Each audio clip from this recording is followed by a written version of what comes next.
Welcome back to the Queen City Soccer Show. This is Level Up Luke, joined as always by Justin Kurtz and Cole Godfrey. Boys, it's been a long summer, but we are back in action with Charlotte FC. What is going on in your world? Tell the folks a little bit about your time since our last recording here. Yeah, go ahead, Well, Justin. you know, we made it through a World Cup final that disgraced the game a little bit.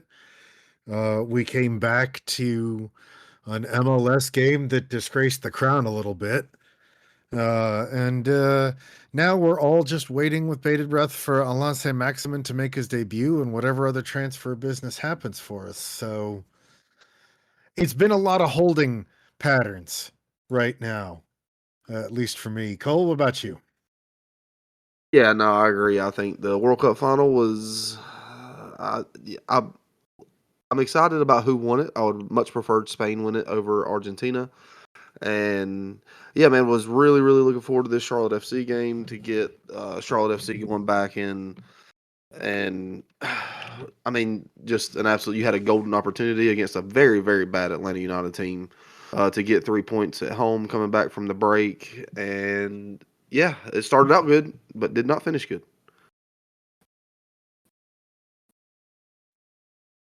What about you, Luke? What you been up to since the people heard from us last? Yeah, gloating with pride that I did pick the correct World Cup team to win it all.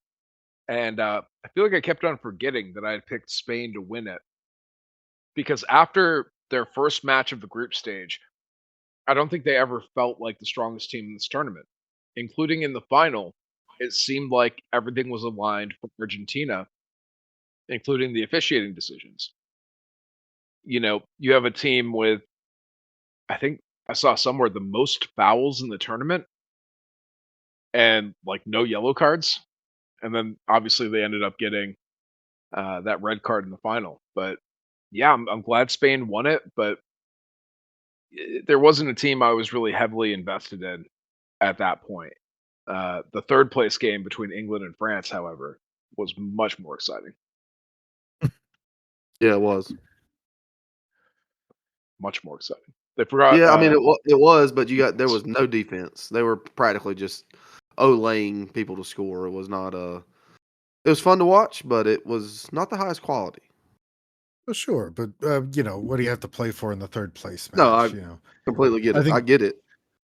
I think the only people who had something to play for are guys for England who were like, "Why have I been on the bench as much as I have for this tournament?" Guys that went out there like Bukayo Saka and absolutely lit it up. Um, it does make you question Thomas Tuchel's managerial decisions and his substitution decisions and his everything decisions around the Oh English yeah. national team. Yeah, and they want him gone. The English um people that I follow that are big England national team fans, they want him gone. So I mean, I will say a little Understandable. bit of history. The first ever hat trick against the French national team in soccer was scored in that game. Pretty impressive. Yep. Impressive streak absolutely. comes to an Yep. end. But all right, boys. Well, yeah, I mean, the biggest news, of course, is that Charlotte FC is back from the summer hiatus after 2 months off the pitch. No more Wilfred Zaha. He has moved on. And very soon, we may see another player or two join him in the outgoing transfer bin. We will get to that after a match recap here. Charlotte FC was back at the bank on a Wednesday night, a little bit of a late kickoff, 8:15 p.m. And the forecast was calling for rain. I didn't see a whole lot of rain out there, but I did see a tale of two halves, if you will. Justin, we were up in the media booth. Can you walk me through with that starting lineup? There was a lot of surprise about Dean Smith's choices with the starting lineup. Absolutely. You saw a ton of changes from the last time we saw this team play. Will Cleary came back in at right back. We're still, Nathan Byrne may have picked up a bit of a knock, wasn't necessarily 100%. He comes on later in the match as a substitute, but Archie Goodwin starts up top in place of Adon Tuklamati. I think this is something that a lot of the fans wanted to see. Was Archie get a little bit more of a run out? I don't think Adon's necessarily separated himself so far this season. Luca De La Torre in the midfield. I think with this idea that if you hammer it hard enough, eventually the nail will go in the board. So we get Luca starting in the midfield along with Pep and Westy. Liel Abada takes over Wilf Zaha's space in the left wing, and Kerwin Vargas gets the start on the right. And then Harry Toffel is back after his injury problems in time to cover for the suspended David Schnegg. We also got the MLS first team season debut as an unused substitute for Henry Kessler, finally back from his injury issues and everything. So, there were interesting names in the starting 11. There were interesting names on the bench. And I think, and Cole, feel free to disagree. This starting 11 came out pretty and looked pretty good in the first half.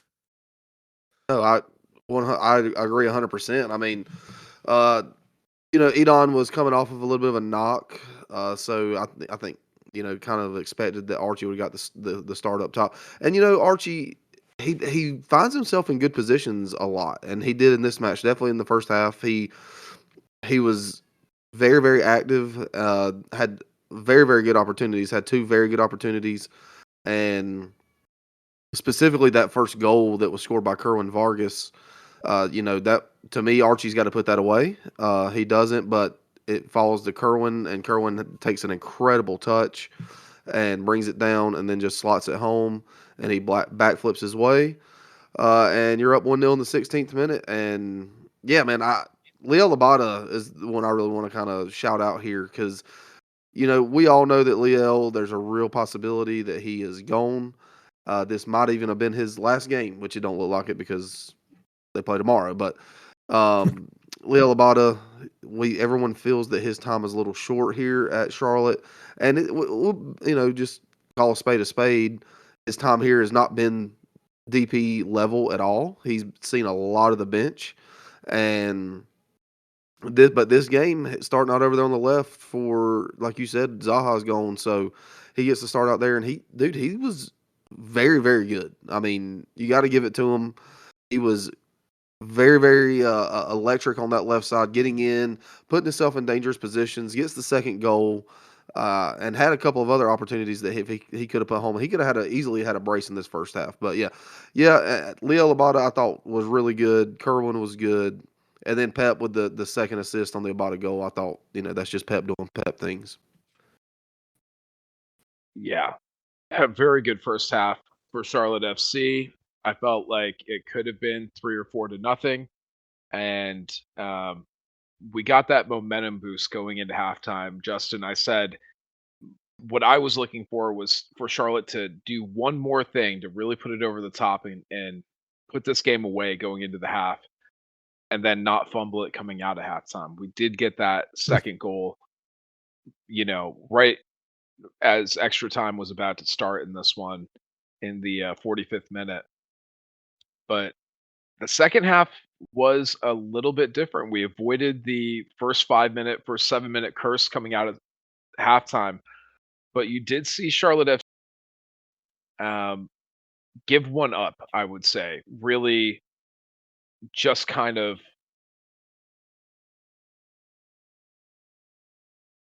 fall asleep and lead to the first goal for Atlanta. Makes it 2-1 in the 57th minute. And then Dean Smith, I think it's Dean Smith. We need to get a medical check. Might be a body snatcher situation. The Charlotte FC head coach allegedly put in a 4-sub rotation swing in the 63rd minute. Cole, were you as surprised as I was to see 4 players waiting on the sideline in the 63rd minute? Yeah, to say the least. We've never really seen this from Dean in this situation, but you know, I and I'll be honest with you, there was a couple that I didn't really agree with. Like I said, Liel was. I mean, he was a little bit like he was injured a little bit. I don't know how serious it was coming off in the 63rd minute for Rodolfo Loco, but was having a really good game. If he was hurt, he was hurt. Edon coming on for Archie. I kind of, if Edon is carrying a little bit of a knock, I'm like you, Justin. I don't think that Edon has done a whole lot to separate himself from Archie, and I think it. I think Archie was getting in good positions, and I think that it was. I think it was a little unfair for Archie to have to come out in the 62nd minute in a very close game. The Nathan Byrne, Will Cleary one I was okay with, and Jabril Gianni and Luca Della Torre I was okay with because Jabril, for all the angst we've given him, Luca Della Torre is just like you said, Justin. I feel like we're just trying to force this one in there, and it's just not working. So I get that, but yeah, no, I 1000% did not see this coming. Justin, what about you? I mean, it definitely caught me by surprise to see that many changes. I think it's something that the fans have clamored for a while. I don't know that it necessarily pays off. And go back a little bit, talk about this first goal that Atlanta scores. It had kind of been coming. We'd seen threats in the first half. Almiron got in behind once, and it required a Kalina save. Moranchuk got in behind once, and it required a big time Kalina save in the first half. They were finding space on the first goal. Harry Toffolo, I don't know what he's doing, but he doesn't close down Thomas Jakob at all on the wing and just gives him all the time in the world to look up, find his other teammates, make a sandwich, compose an opera, and then send a cross in. And then Will Cleary sort of loses man on the back post as Baez sneaks in. Um, we see all of these changes, I think in an attempt to kind of slow things down, settle things, give us a better defensive shape and everything like that. Does not work. We see the same kind of sort of lackadaisical coverage on the wings, both sides. And then on the second goal, I actually think it's Jabril Diani more than anybody else who just does not close down the center of the 18-yard box. You could talk about, Ream could have tried to clear harder. This is the same kind of clearance to me as Ream in the World Cup, where it's just like he's backpedaling, he's trying to make a stab at it, he doesn't get all of the ball, anything like that. It's tough for me to put too much of this one on Ream, but Gianni watches Miguel Almiron just float into space at the penalty spot and just stands there and goes, "Oh, look at that. Their 10, their most creative player, their most effective player, you know, just standing right there. I'm not going to cover him." Yeah. Yeah, Yeah, I do wanna shout out Christian Kalina, especially that one save. You guys have probably seen it on the highlight reels, but he's coming out and challenging an attacker at the top of the box, and he slides in for the, like, slide save, gets his whole body in front of it, but keeps enough of his weight back that as the ball's going past him, he can deflect it with his trailing arm, and just what a move. I mean, Christian Kalina continues to impress. And I wouldn't put any fault on Kalina for this game. I think it could have been a lot worse with an average keeper, and that he prevented some damage in this game solely for being our first choice, arguably best keeper in the league. Oh, yeah, absolutely. yeah. I mean, I do want to just kind of touch on something you said, Justin, about as far as that first goal with Tuffalo. I mean, I'm going to be honest with you. If that were my son, who is 12 years old, and he was playing left back, which he does sporadically, and he just didn't just literally just sat there and watched him. When he got the next day, when he was just me and him, he would be running for that. Like that is to me, it's inexcusable to just be standing there ball watching. And I mean, that's what he was doing. He was sucked in, and Yeah. I mean, Tomas Jacob was just out there all on an island, and it was just horrific defending. I seen some people on Twitter try to give grace by saying, "Well, it's the first game back," but that excuse is when it comes to a play like that is irrelevant. That's mentally not knowing where you are on the pitch, not knowing where you're supposed to be tracking, and then once you have been found out, not having the determination to at least try to make something happen and put any sort of pressure at all. I did think that was just a horrible play by Tuffalo. Speaking of not knowing where you are on the pitch, we had Rodolfo Aloco come on for Liel Abada as part of that shift change in the 63rd minute. And boys, I love me some Rodolfo Aloco. I do. He's one of my favorites. I think he's a very promising young player. But I was very surprised that first game back, he's had 2 months off to train, to work on his first team plan, to really make the strides that he would need to make to get into that first team, first choice winger position, especially with the transfer rumors that we're going to talk about later.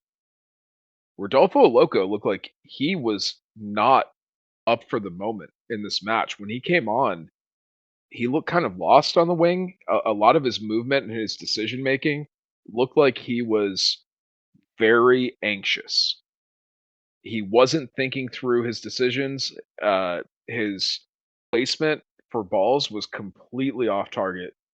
There were a few times he just boomed the ball, let it go, and there was nobody on the other end. It was straight out of bounds. What do you guys think about Rodolfo Loco's performance? Is it just a young guy being young, or do you think there are any bigger concerns here for a wing position? I mean, real quick, I'll just say that I've said this in the past, and I just think it's the fact of the matter. I think that he is extremely raw. I think he has really good talent. I think he is when he's on the ball, he's definitely a threat. But his football IQ is still developing. His sense and his abilities to his vision and all that stuff is still developing. Now, Luke, I agree with you. I think this was not a good game for Rodolfo, and I think that from what I noticed, man, his first touch let him down almost every single time he got the ball, and it was it was not good. But I like Rodolfo. I don't think there's anything to worry about. I think he's still raw, and I think once he gets more minutes under his belt, I think the better he'll be. We've seen how he was at Crown Legacy. Obviously, we know the caveat in the competition that he's playing, but yeah, I don't think there's anything to worry about. But I think that I think that this is one to forget for him for sure. Yeah, I mean, if you want to develop young players, if you want them to grow into effective MLS starters, or more importantly, I feel like for this team, you want them to grow into somebody that you can sell to Europe for a good profit, they're gonna be bad games. It happens. You know, Yep. we've seen big players for this team have bad games, and Rodolfo had a bad 30 minutes. It absolutely, you know, it's not the. I mean, we saw some rough performances with him on occasion from Crown Legacy. These are growing pains that you have to go through with kids like this if you want them to grow into something effective. You got to take your lumps, unfortunate as it may be, but like your two options are play your young kids and deal with the occasional bad performance from them, or don't ever play your young kids and don't ever develop that young talent and keep trying to get by with 30-plus-year-old, you know, European English players. We'll talk more about that later, I'm sure. But it's I would rather deal with the occasional bad game from a young player who is on the way up than, you know, try to slug this out with aging on the decline players. I want the young, more exciting guys. And Within Justin, reason, speaking of, because in the 85th minute, Tiger Smalls comes on, and at this point, oh, seeing Tiger Smalls' number go up is the equivalent of waving the white flag and giving up on the game. Yeah, I literally said it in the text group and on Twitter, "Oh, great, Tiger Smalls is coming on." Yeah. Do you feel safer with Tiger Smalls on the pitch or Tiger Woods behind the wheel of a vehicle? It's a tough call. Exactly. Tough call. Um, I did wanna, speaking of aging players, I did wanna talk about Tim Ream in this match because I had a very different view of Tim Ream's performance in this game than what I was seeing on the internet from, our savvy Charlotte FC soccer fans. Uh, they were very down on Tim Ream. They thought he had a terrible game. He's washed. They blamed him for that goal where he interrupted the pass and the deflection ended up ricocheting to an Atlanta player who proceeds to score. I had a very different perspective. I thought Tim Ream had a solid game. I found myself shouting out his performances and his moves more than any other defender in this match. Um, Justin, maybe for worse, you were shouting out Toffolo in this game several times, but I was shouting out Tim Ream because he still has it. Like he still has the moves when he can pull it out of his bag. He can get burned. He did look a little bit slow to a few balls, but in that one goal sequence, he's backpedaling. He has no forward momentum, no way to push the ball in a different direction. He manages to get a deflection on it, which I think is what you want your center back to do in that situation. If he had let it go, I think Kalina does make the play there, and we don't have that goal happen. But I think you want your center back to interrupt that pass sequence. Did you guys see something different in this game? Am I off base here? No, I don't I think mean, so. I can. I mean, I think Tim came back from the World Cup pretty energized. I thought overall he had a very good match. I think that the underlying metrics kind of support that. He's a 7.0 on Sofa score. He makes two tackles, he intercepts two passes, he gets a couple of clearances, he wins all of his ground duels and one out of the two aerial duels. He's not dribbled past at any point in this match. Like I don't know what else you want out of Tim Ream in this. I'm with you, Luke, that the touch he gets on the second goal, it's the only touch he really can get because he is eh, back on his heels a little bit in that moment as the cross comes in. There are three other players behind him. Morris and Ajabang, Jabril Diani, and Will Cleary are all behind him at that point. Um, Ashley Westwood, is right there near him as well. There was defensive support around him. A slight mistouch like that, there should have been other feet there to clean it up that were, honestly better placed. Um, and the rest of this match, I thought Tim Ream was very good. Yeah, I agree. Cole? I think. I mean, like you said, he was a 7-0 on SofaScore, but he was as well on FootMob. In my opinion, he had the best. He had the best game of anybody on the back line. I mean, so I don't really see where the complaints for Mr. Ream can come from on this game. Okay. Well, I'm not crazy then, at least no more than usual. Guys, Archie Goodwin in this game, obviously my boy, Archie, Archie, Archie, oi, oi, oi. I thought he was really contributing out of possession. I think I felt like he was pressuring the Atlanta United back to progress the ball, move it around more. And after he came out and Edon came on, I think part of it was a tactic shift where Dean pulled the lines back and really tried to play behind the ball a lot more. But I thought Archie really contributed in that first half and early second half to forcing Atlanta into movement, and that was beneficial for Charlotte to, um, play more in the midfield. And once he came out of the game and the tactics shifted with that squad rotation, I felt like we just kind of gave up on the game and we're trying to hold on to the lead. First game back, do you like that strategy, or are you trying to go after it a little bit more in the second half? Well, I mean, I personally, I don't think that it was anything, that they weren't trying. You had a 3.07 xG. That you had 24 total shots, 36 touches in Atlanta's box. You just couldn't finish your chances. I mean, Liel had multiple good chances. Archie had multiple good chances. Adon had a couple of good headers that he couldn't hit. He couldn't put on target. I mean, this was a game which honestly, a lot of games this season, you've had chances and you just didn't put them away, and that it came back to haunt you again.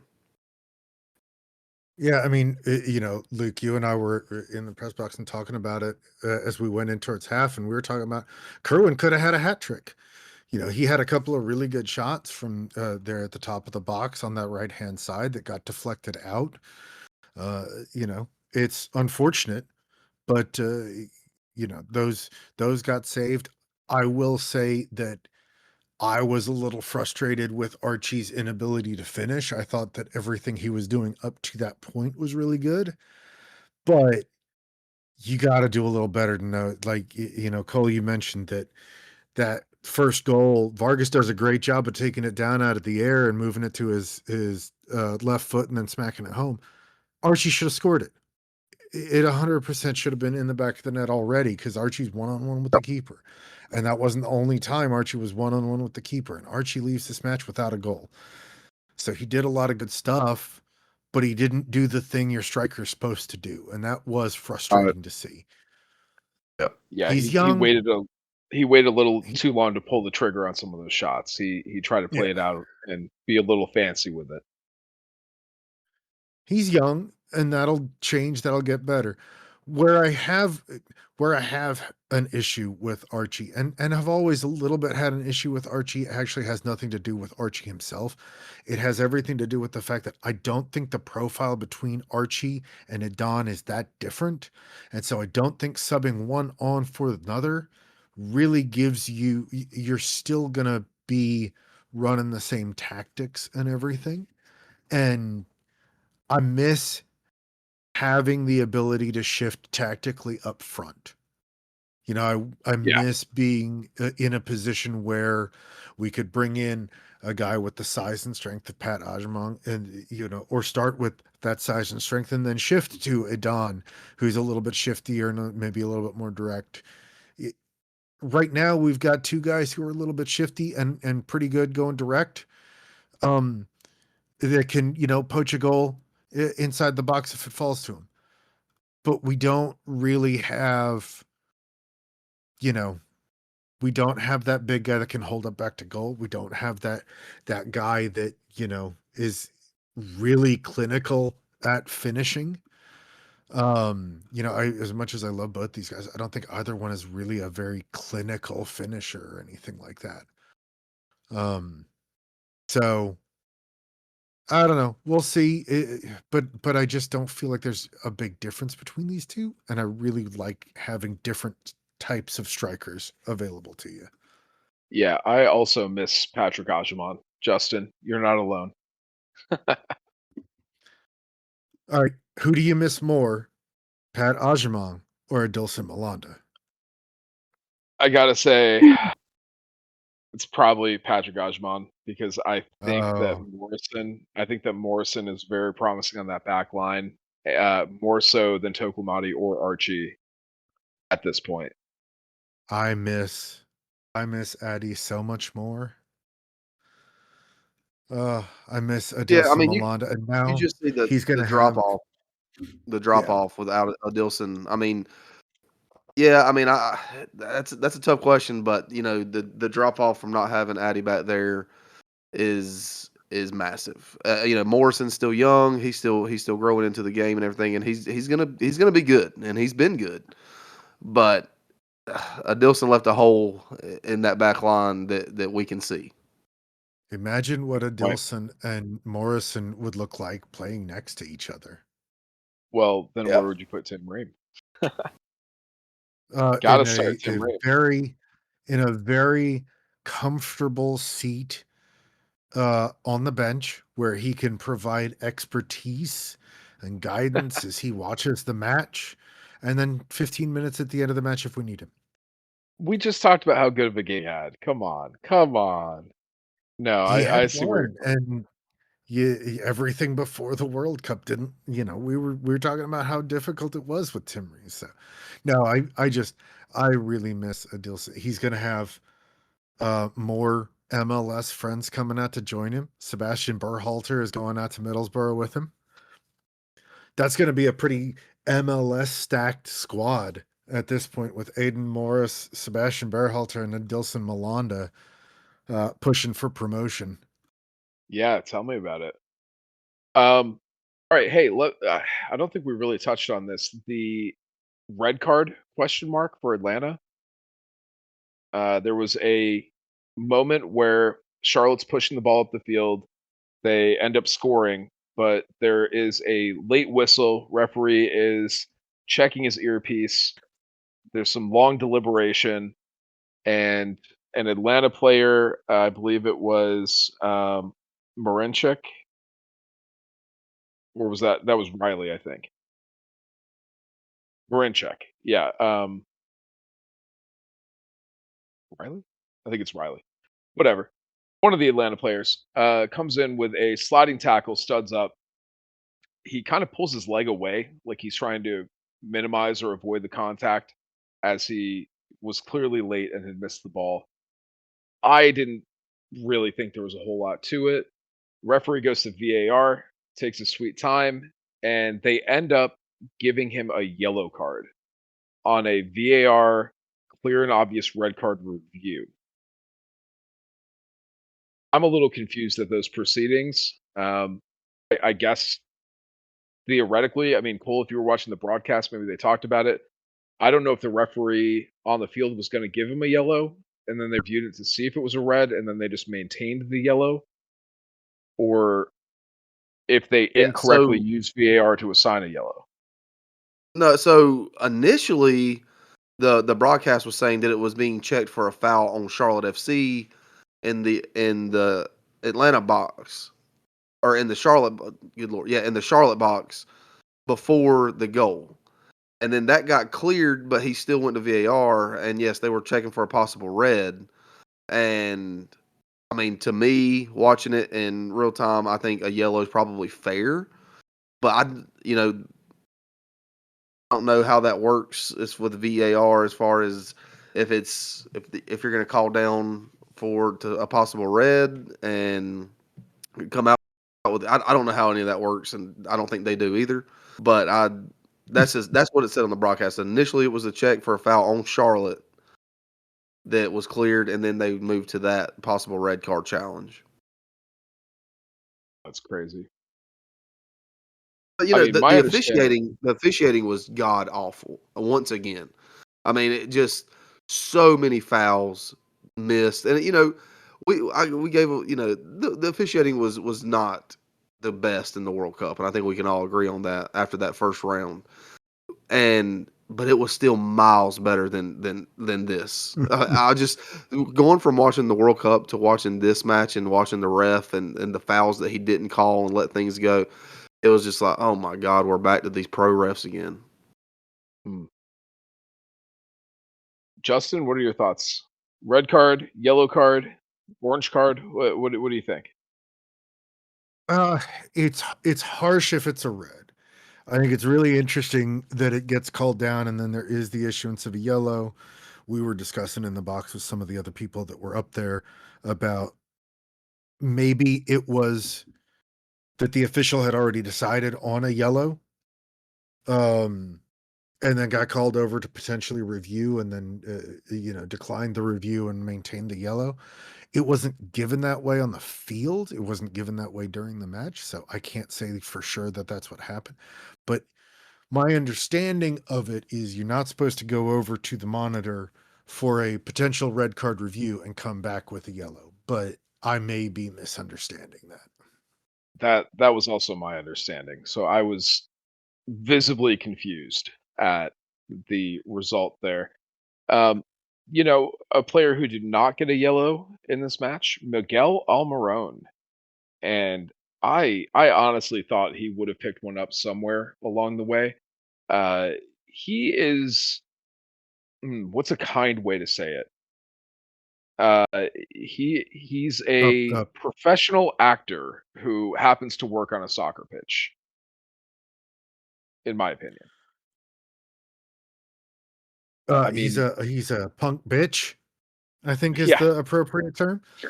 No, I agree he should have been booked for simulation. He managed to not cover his mouth with his hand, even though that's not a red card in MLS. But um, We live and we no, learn. he's still a diver. He's still a whiner. You know, he's one of those that likes to get up and immediately complain. And Charlotte's seen that too. You know, uh, we've seen it with recently departed designated players. We've seen it with long departed designated players. There's a proud tradition of complaining at the official, but at least when our guys were doing it, most of the time they'd been fouled and were complaining for not getting the call.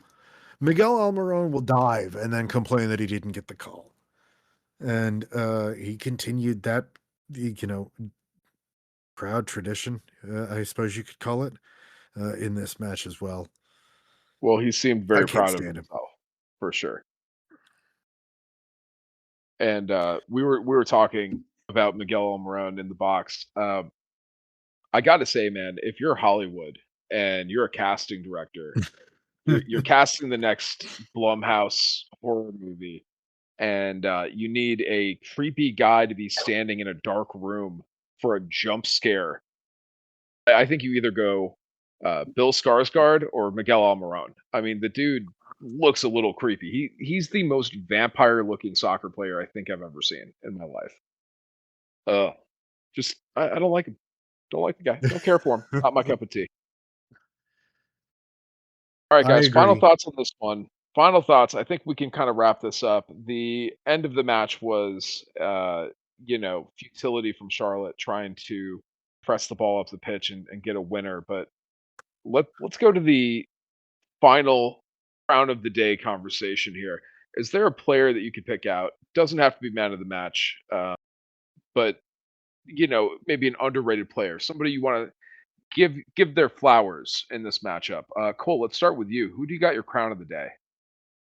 Yeah, I just real quick, I want to touch on what you said as far as them just trying to get that last little stoppage time, the 85th minute and on. Yeah, I will say I was watching that game. I was watching this game with my son, and there was about a minute and a half to 2 minute stretch and stoppage time in the second half where we just passed the ball around, just pass it Yeah, around nonchalantly, just lackadaisically, not trying to put any balls into the box or do anything creative, just pass it around. And they that was weren't looking driving for me. angles. Yeah, they Yeah, they were just passing around the key, not looking for angles. And I was telling Justin, yeah, like, you need to pass forward into an attacking position and find an angle, a vector of attack. And there yeah, and was they couldn't. nothing. There was They nothing. couldn't. The only thing they had was getting the ball to a loco on the right side and let him whip in across, and it worked 3 or 4 times. And where we won the header, we just couldn't put it on target. And I don't know why we went away from that.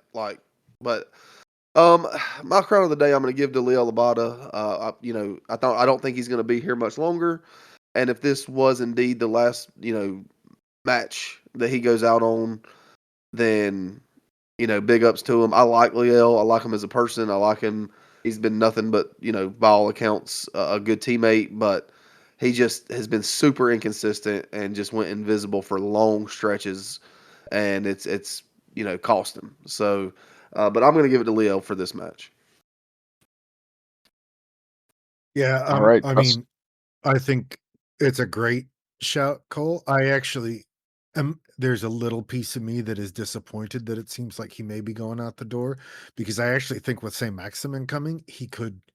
I think St. Maximin will play a more direct game at a little bit faster pace than Wilf did on that left wing. That would open up a lot of room for Leo Labata on the right wing, to get to that second ball and tap in some goal. I think he could find some uh happiness, find some joy in the new tactics, but I think it may be too late for him. I'm gonna shout out though the other guy that it seems is out at the door. Um and I'm gonna shout out Kerwin Vargas, because he's another player that's had his ups and downs with the squad. He had a really nice game. He was dangerous. He wasn't just dangerous shooting the ball, he was finding good passes. He switched wings and still found danger. The touch to bring down the ball for the first goal was just for a moment the opportunity to see what teams elsewhere in this world see in Kerwin Vargas and why they're willing to pay money for him. And I was really excited to see it. I thought he had a really good game. Um, I think, you know, we were talking, Luke, as we were going, and getting some feedback from some of our listeners. Big shout out to Ash Hamrick. It seems like maybe this was his last in front of the crowd at Bank of America Stadium, given how he was acting at the end of it. Um, and we love him for everything he's done for us. And if it is the last time we get to see him in person, I wish him all the best going forward. But I think he's going out on a really good game. Same as maybe Leal Abada is. Yeah, and that's Yeah. sad, man. Did you? I'm assuming you guys seen the interview where he essentially, without saying it, said it. He said he was going to miss the fans the most, and was a little choked up coming off the pitch. Man, you could tell Kerwin.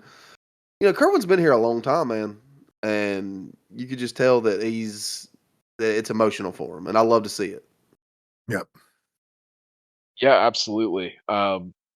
You know, Top in 90 posted a video of the press conference and soccer sheet also of Kerwin Vargas's response when asked kind of about the end of that match. He's visibly emotional. Ashley Westwood comes over to comfort him, give him a hug, tell him he's done a good job. He certainly put in a shift in this game and comes away with a goal. Could have had two or three, but we got one backflip out of it, and that's a fitting send off if it is his final game. But in that press conference, he said he can't talk about it, but he's going to really miss the fans, and it's been such a pleasure playing here. It's like I can't talk about it, but I'm going to talk about it. I did see just today, as we record this on Friday night, that he is on the plane with Charlotte FC, flying up to New York to face the Red Bulls on Saturday night. So Kerwin is still with the team. Dean Smith has said, as far as Abada and Vargas, that as long as they are on the team, he's has them in consideration to play. So we may see Kerwin again, but that might have been his last home appearance for the team. Very sad. Yeah. But he's Hey, getting a big opportunity. So Luke, I don't want to cut you off, but man, he loves playing against the Red Bulls. He is a thorn in the side of the Red Bulls. He plays his best games against them. good point. Good point. And the rumors coming in, I've seen it on a few different places, and I believe one of our friends of the program has actually confirmed with Kerwin himself. Atletico Paranaense in Brazil will be his destination. So Kerwin Vargas potentially on the move to Brazil. We're getting that second hand, but potentially second hand from Kerwin himself. Um, Yeah. Yeah, so that's going to be definitely the end of an era for Charlotte FC. A very early player that we had, Kerwin Vargas, been a big part of the program here. The backflip. There's not much more iconic with Charlotte FC than a Kerwin Vargas backflip. Made for one of the best Uh, bobbleheads. That's for sure. yeah, Yeah. yeah, and speaking of Kerwin Vargas and the captain, the skipper going over after the game to comfort him, I got to give my crown of the day to Ashley Westwood. I mean, he continues to hold it together and just be such a glue guy in that midfield for Charlotte. I think Ashley Westwood deserves some credit here, and we don't talk about him enough because when we're talking about the match highlights and the key moments, Ashley's not usually somebody who's involved in those plays, but leading up to them and in that creation, and more importantly, with the team itself, I think Ashley Westwood has such a strong influence, and he is just the ideal type of captain. That's why you see U.S. national team captain Tim Ream come back to his club and not wear the armband. It's because he is a fantastic captain and a fantastic option, but we have Ashley Westwood. And I think his leadership and his candor after the game in the press conference when he's talking about we didn't play good enough, we have to really go after it. Holding the players to that level of accountability, we need to be better. We need to keep improving. Um, I shudder to think where we would be at if we're starting Luca De La Torre in the midfield in place of Ashley Westwood. it would just be a night and day difference in this team.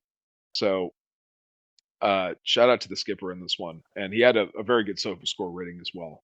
Uh, very good passing in this one. Let me just grab the metrics right quick here. Um, he had 8 key passes in this one. 8 key passes, 87% accuracy, and 9 crosses attempted.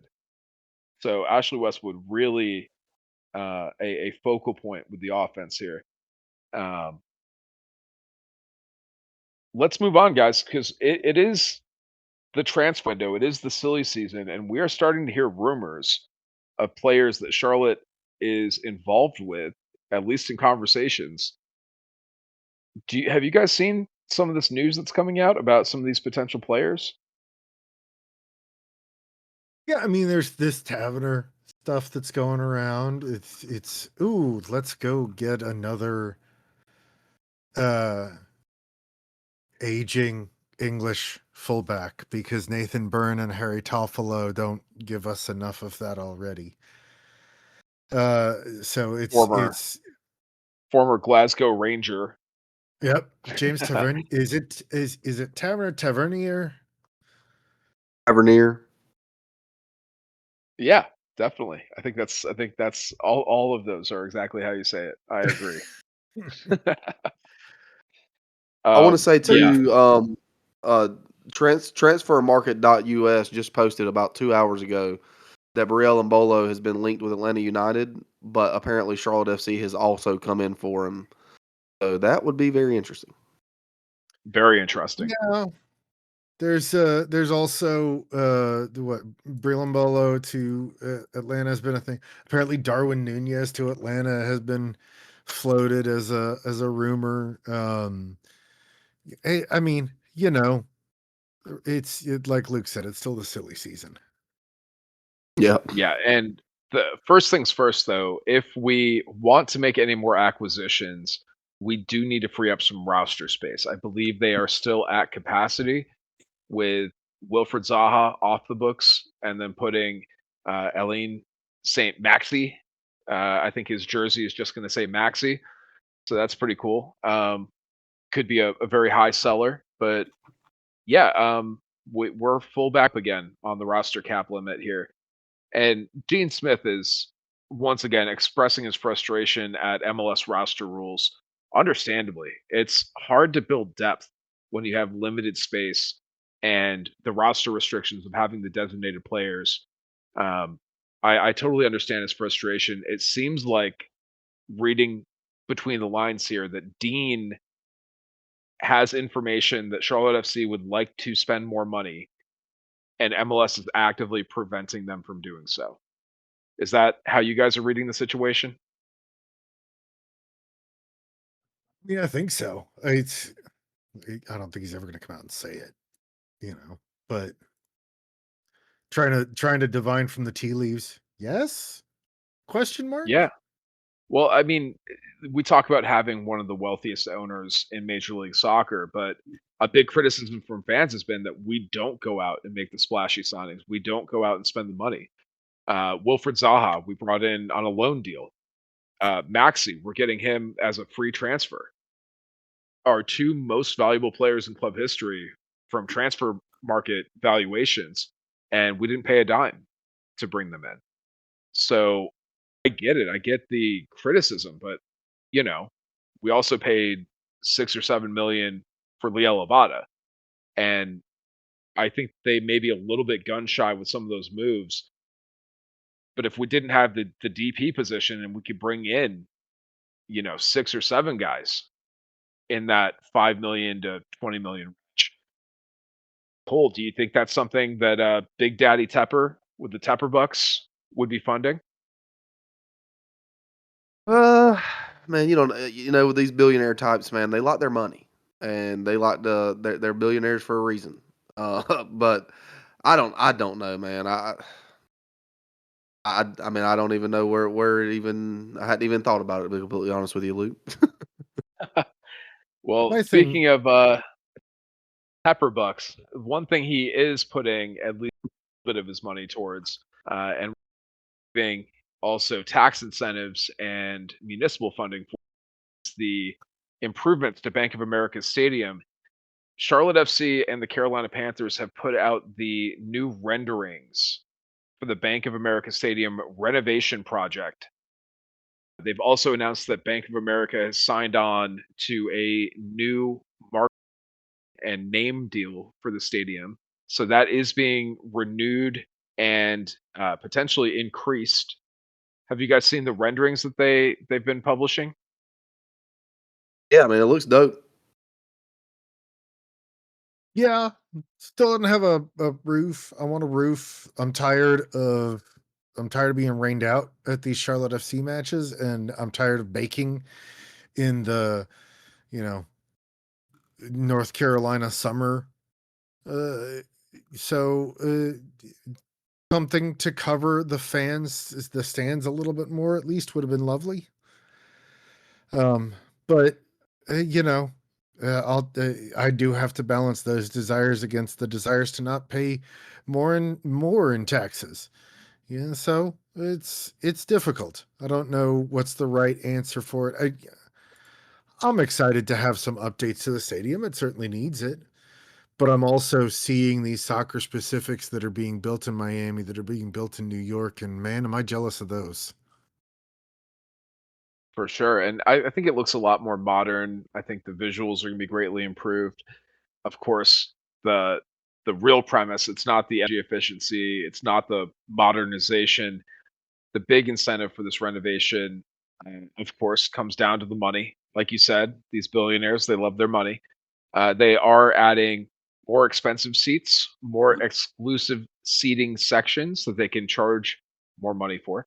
There's going to be a big social area, I guess, in the upper part of the stadium that is supposed to have more of a skyline view and can be kind of an entertainment zone. So yeah, I mean, for everybody out there who's been, hounding this club and criticizing them on social media for not having more expensive seats and more expensive seating areas, good news. This renovation will help you allay those concerns.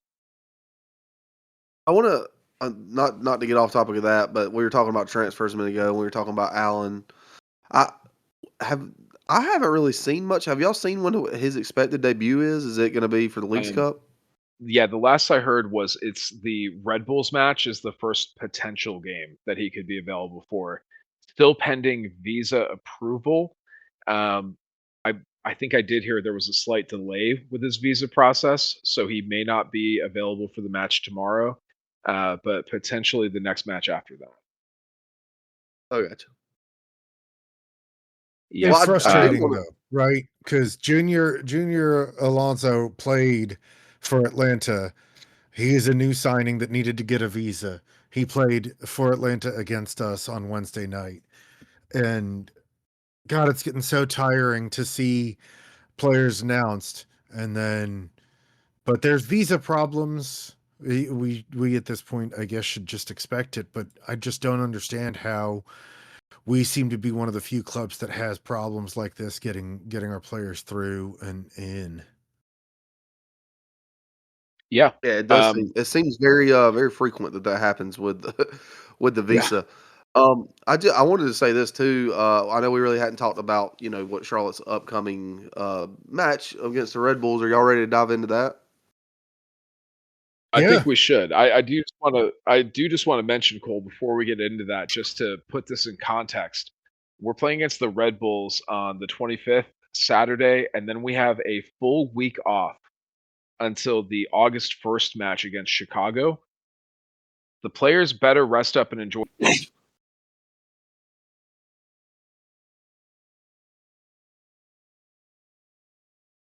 Oh, you cut out real bad here, Luke. that week off, like 6 weeks. Oh, sorry. Can you hear me? Yeah, Yeah. we got you now. Can you hear me? Okay. Yeah. Well, I hope they enjoy that week off between Red Bulls and Chicago because it's the last one they're going to see for a while.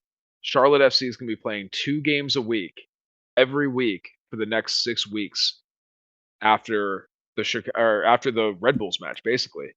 So these games are coming in hot and heavy. League's Cup is going to be starting up, and I mean, God forbid if we advance in League's Cup, it'll be even more match congestion.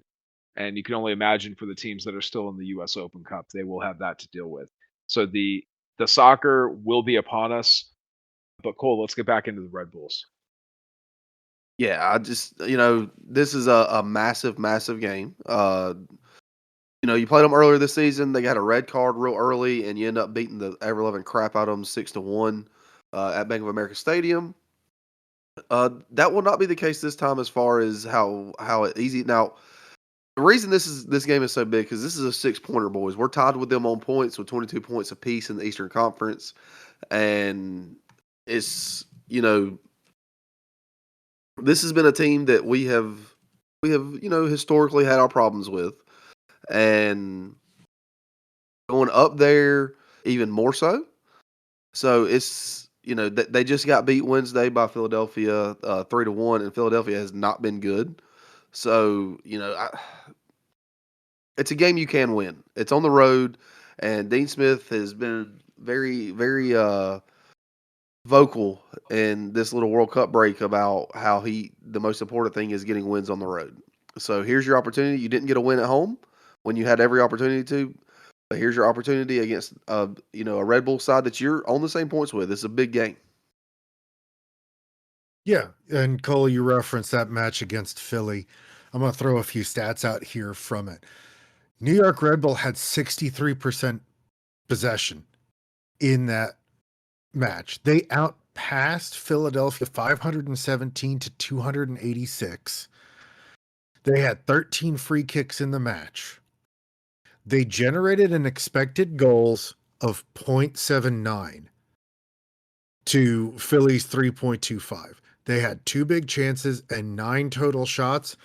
It was incredibly weak for how much of the ball they had in that match.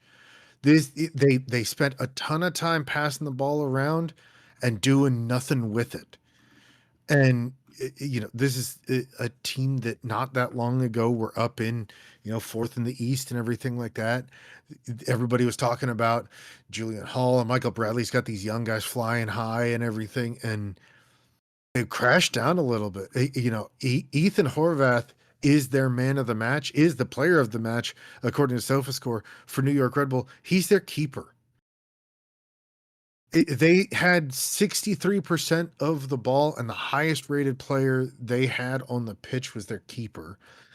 It's not a team that's doing well going forward at the moment. This should be sort of like a get right game for the defense, whether it's Byrne or Cleary starting it right back.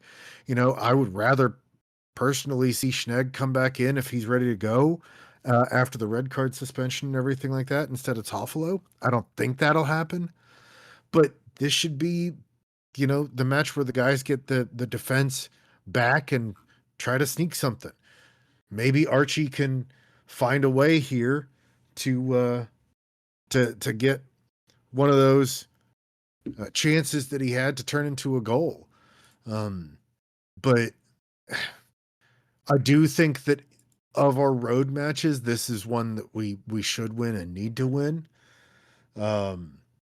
So we'll see. I don't have a lot of faith in it.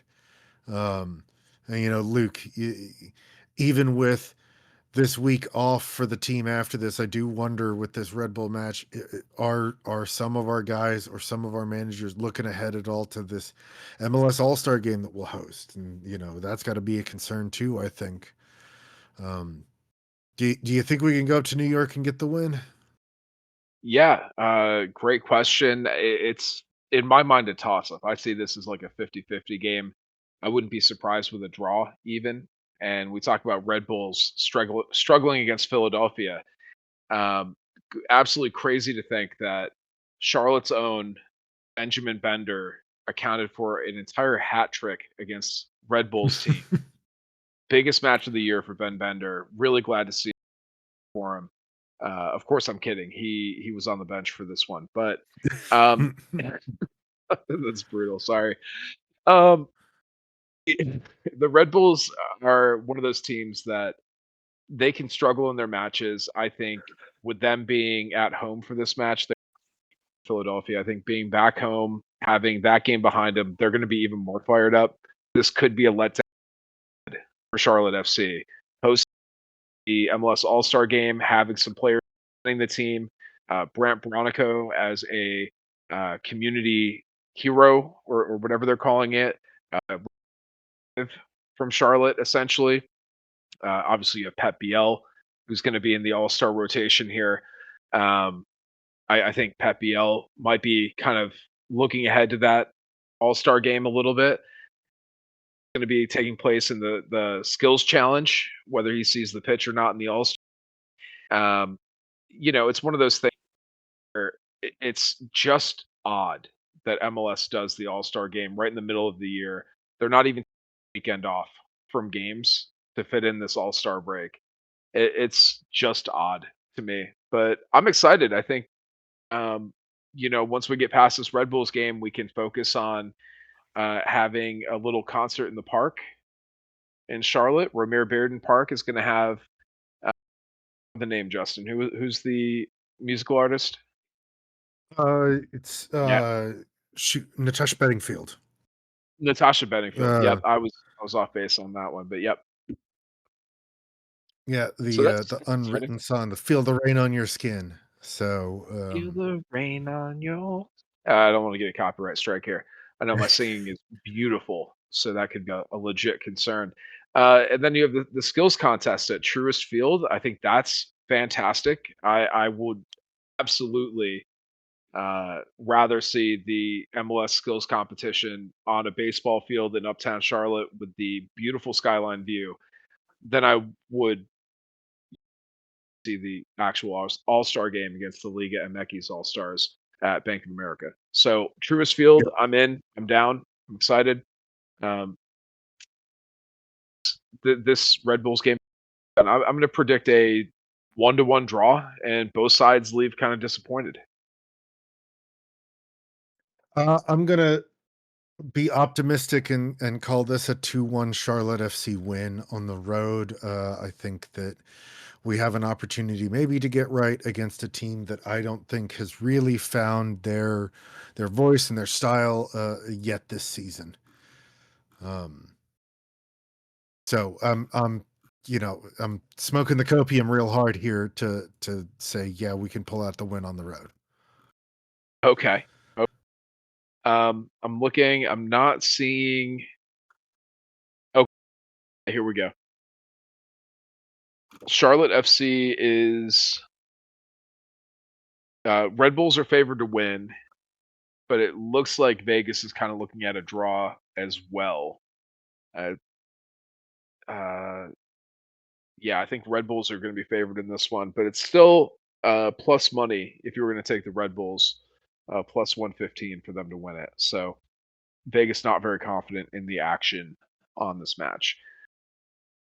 I All right, hope Justin. for our sake and everything that Dean goes out and actually plays for the win and doesn't take us up to New York to play for a draw.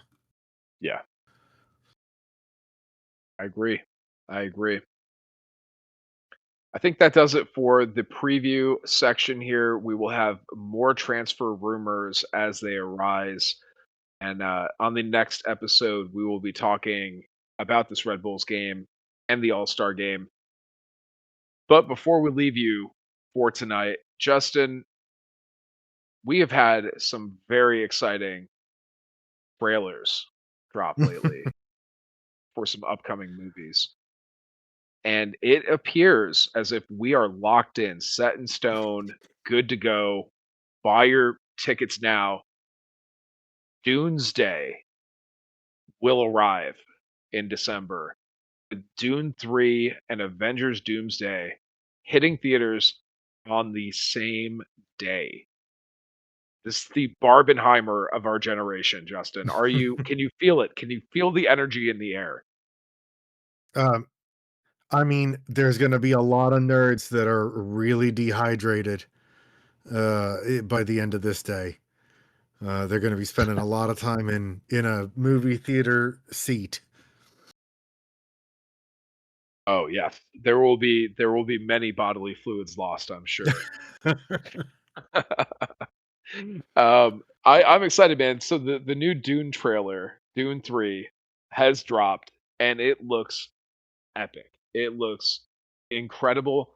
Denis Villeneuve continues to absolutely just set the pace, set the mark for the genre of the sci-fi fantasy epic movie. This is like, dare I say, Peter Jackson level shit going on with the Dune franchise in terms of filmmaking.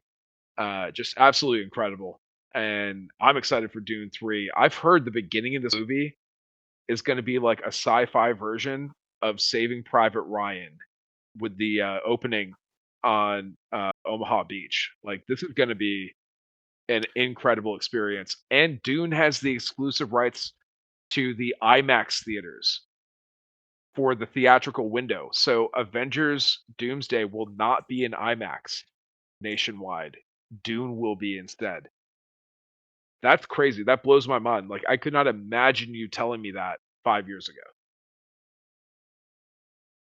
Yeah, it'll be interesting too to see. You know, have you seen this Screen X that AMC has? I haven't seen a movie on it, but I have heard of it.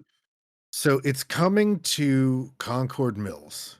It's not here yet, but it's I mean it's more than IMAX for everybody listening. This is a screen that stretches 270 degrees around the front of you. Basically, the back of the theater is where you go in, and then the entire three walls, left, right, and center, are a screen that wrap around you for an entirely new, you know, movie going experience and everything. And there's one of these coming to Concord Mills, and I can only imagine the battle between these films to be the one shown on this, or maybe AMC does the smart thing and just goes, look, it's $60, but you can come and double header Doomsday on the Screen X. Oh yeah. I mean, sign me up. I'm the Regal Unlimited member, so I don't get out to many AMC theaters. But I know you stub heads with your AMC whatever would be excited. Yeah, Regal has the 4DX, Yep. RPX, and IMAX, and a 4DX. Thought about doing the Odyssey in 4DX. I'm so glad after seeing that movie that I did not buy that ticket. Pretty sure I would need to go to the chiropractor afterwards. Um, yeah, we'll talk about that in a moment, but it's gonna be crazy, man. Doomsday is coming, and we also had the trailer for Avengers Doomsday. The very first trailer has dropped.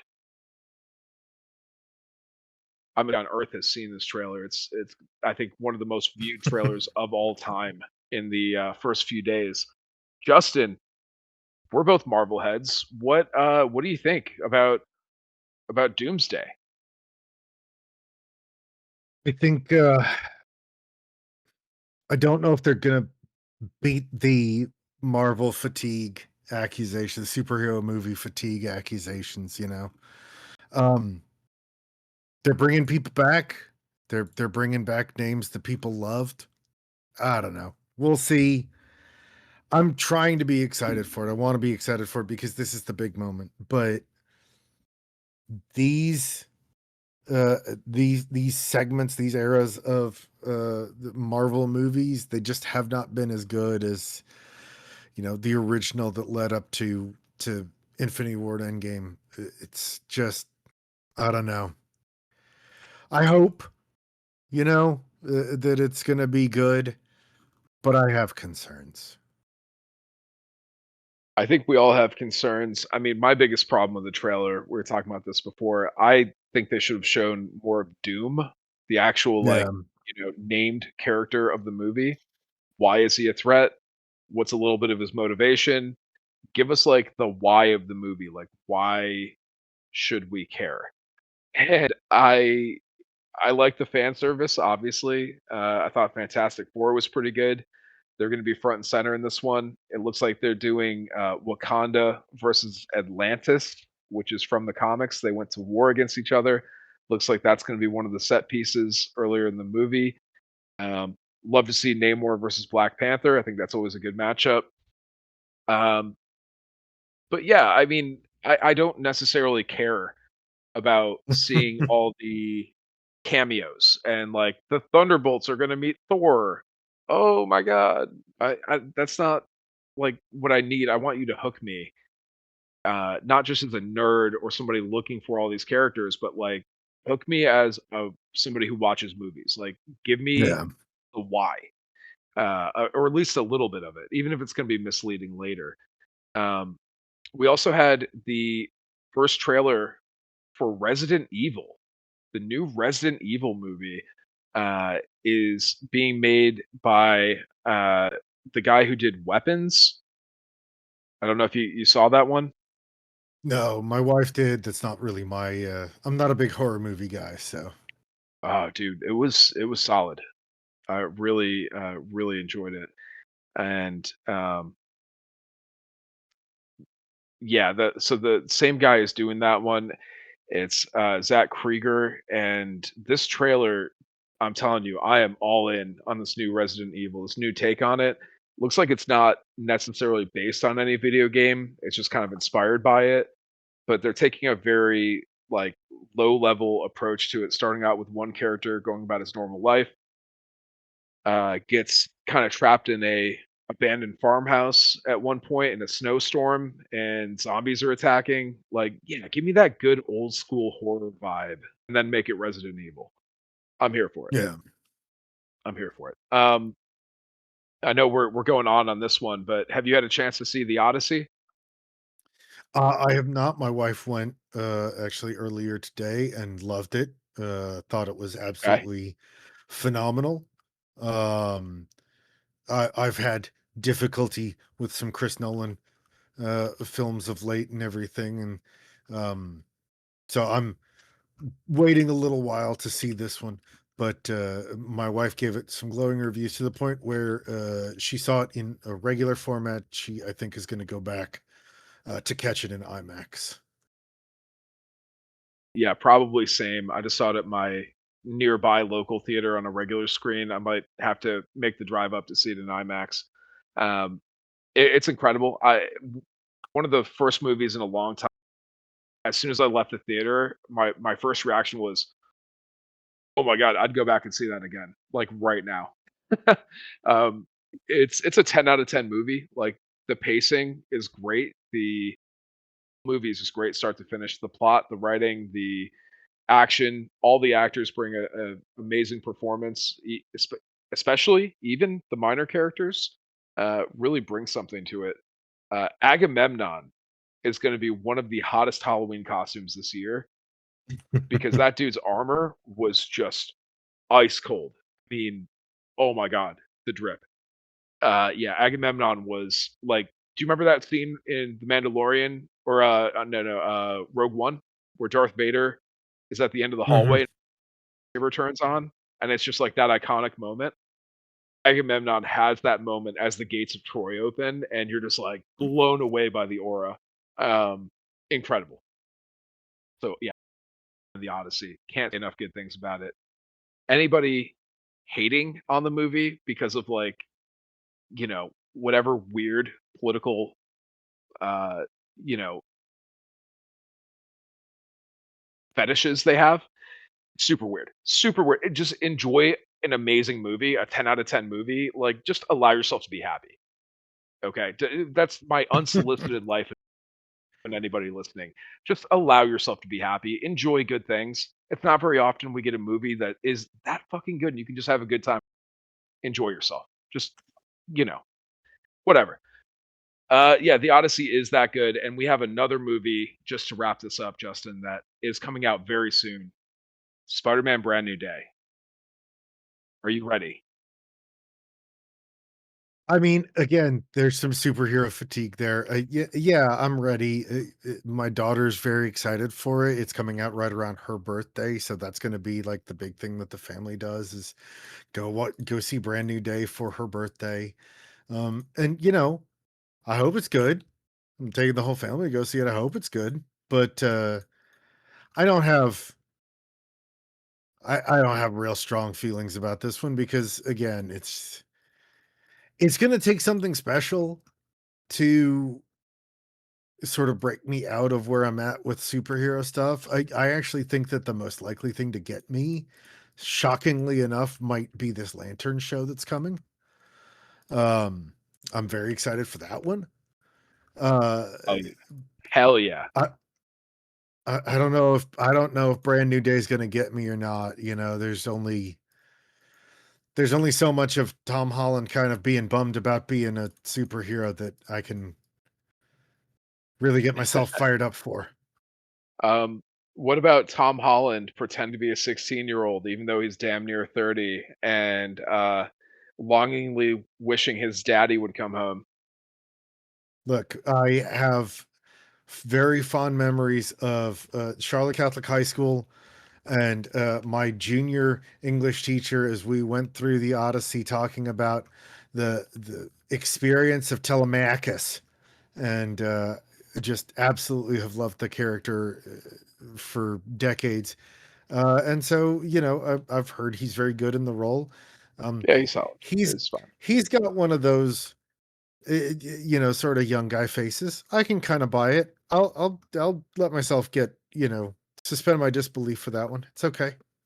Yeah, it's the naivete of youth. It's the same quality that makes him such a good Peter Parker. He just seems like a genuinely good dude and just very naive.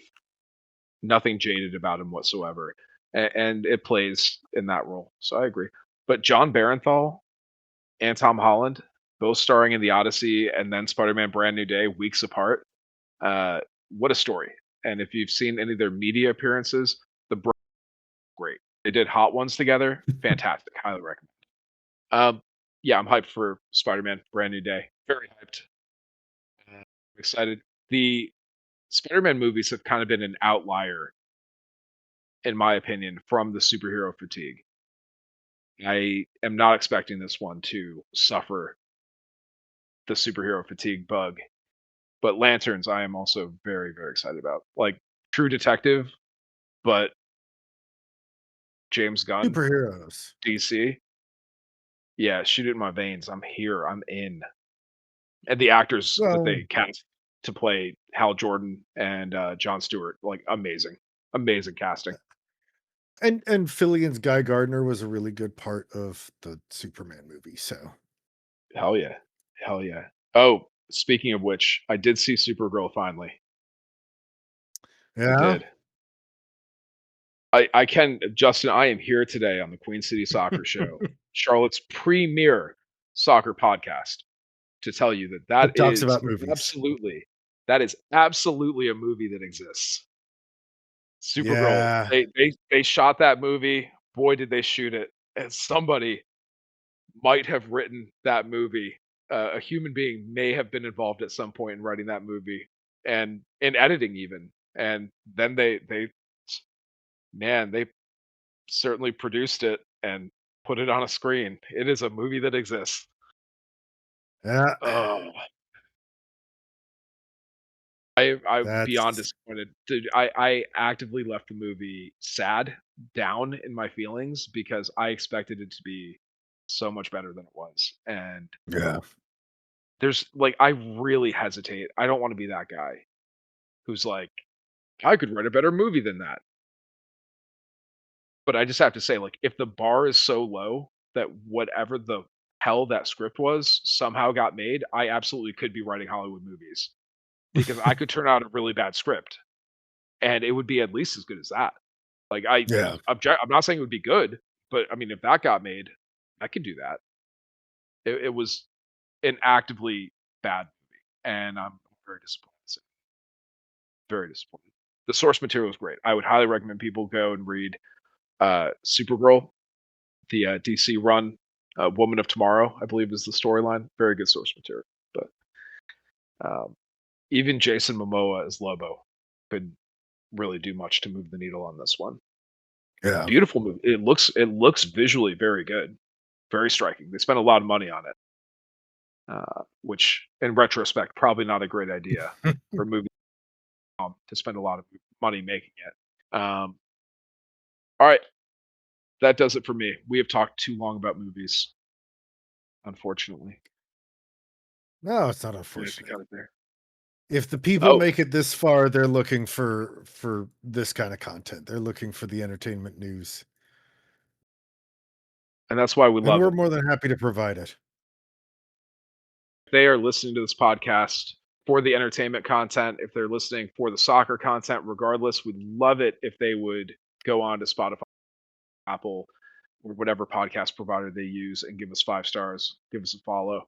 Tell your friends, post on social media, tell them at QCS Pod on all the socials is the premier Charlotte soccer podcast and or nerds talking about entertainment podcast in the Charlotte market. We appreciate you guys. Absolutely. And Justin, just as a farewell here, casting on Dungeon Crawler Carl, the upcoming Peacock show, they have announced their Yep. first member. Are you Yes, they've ready? Drum announced the roll. Princess Donut voice. Yes, Princess Donut has been cast, and it is my friend and yours, Jeff Hayes. The The audiobook narrator who probably has done as much or more than Matt Dinneman to make that a phenomenon.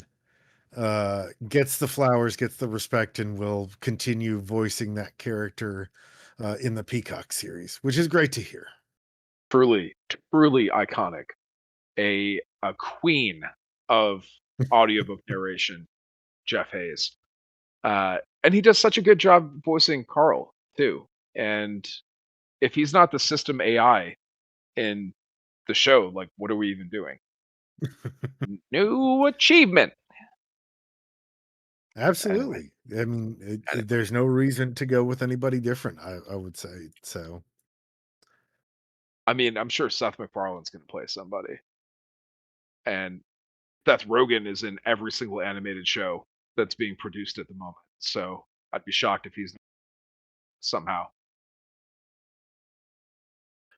All right. Well, uh, yeah. What do you McFarlane got? will be like Prepotente or somebody like that, or you Yeah, know, that makes sense.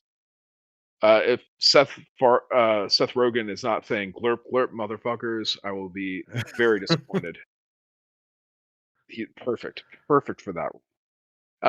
if you don't get these references, go read Dungeon Crawler Carl, man. Highly Like recommend. it's so good. If you enjoy high class, very refined literature's classics of the English language, then you will love Dungeon Crawler Carl. I can promise you. I can promise you that. Anything else? Did I miss anything, Justin? I feel like we've been pretty I think that's comprehensive. everything. Yeah. All right, man. Well, it's been a blast as always, and Mr. Cole Godfrey did have to head out earlier. We will see him again on the next recording, and I understand you guys may be recording it without me. I am planning on going on a little camping trip, so y'all might Yeah, have to we're gonna hold see it if we down. can we're gonna see if we can get some reactions to what should be a Charlotte FC win up in New York slash New Jersey. So cross your fingers and hope that we go out there and take 3 points off of our East Coast rivals here. Oh, I'm sorry. This is awfully late, but if the listeners could switch back to soccer mode for a quick second here, Charlotte Independence did conclude their 14 game unbeaten run. They have lost the last two. They were out on the West Coast 3-0, lost to Spokane, but they return home to American Legion Memorial Stadium, and that will be Saturday night opposite the Charlotte FC game. It's a home game, though, so if you want to go see a game in person, Charlotte Independence has you covered, and it will be Clay Dimmick bobblehead night. So I would not miss it for the world. I will be there to get my Clay Dimmick bobbleheads. I'm so excited. And then me and friend of the pod Mike are going to go check out a ska concert. So that should be pretty fun. Absolutely. All right. Until next time, guys. All Star game coming up. All Star festivities Tuesday and Wednesday next week, I believe. But Yeah, I there's think skills competition. There's the There's a Special Olympics All-Star game, or the yeah, I can't remember. It's something like that. The Wednesday morning, I think, and then Wednesday evening, of course, is the All-Star game where um, Tim Ream, Pep BL, and Ashley Westwood and the rest of the MLS All-Stars will take on the Liga MX All-Stars. Riveting. Absolutely riveting. We will be here. We will be there. We will be everywhere, Justin, watching this MLS All-Star game. The first time that Charlotte FC has gotten representation in said game because we are hosting. And not because of the quality of our MLS goalkeeper of the year, Christian Colina, or the incredible performances of Pep BL, but because the coach has selected our own players. Love to see it. I mean, Tim Ream did get selected by the fans, so Allegedly. the fans and Don Garber. Yeah, there we go.